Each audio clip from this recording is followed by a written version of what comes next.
Water corporation की CBI union MDA secretariat Karsaz पर outsource के खिलाफ एहतजाजी मुजाहरे में जीत हक की हुई।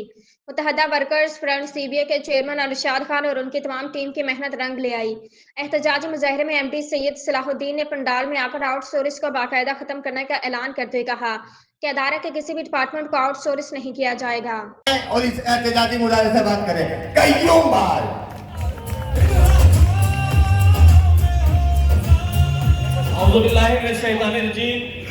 बिस्मिल्लाहिर्रहमानिर्रहीम।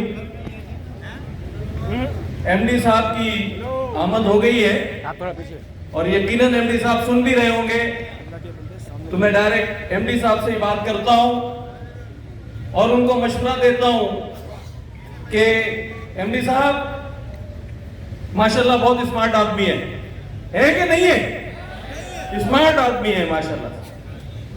आइए लड़ाई खत्म करते हैं, मोहब्बत को आगे बढ़ाते हैं।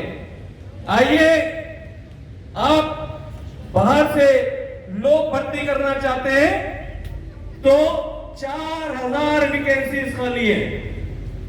आइए मजदूरों के बच्चों को भर्ती करते हैं। आइए मजदूरों के बच्चों को भर्ती करते हैं। आप टैलेंटेड आदमी है, मुझे यकीन है कि आप मजदूरों के बच्चों को भर्ती करेंगे, उनको ट्रेनिंग भी कराएंगे और उनसे काम भी लेंगे। वाटर बोर्ड तरक्की की मनाजिल तय करेगा।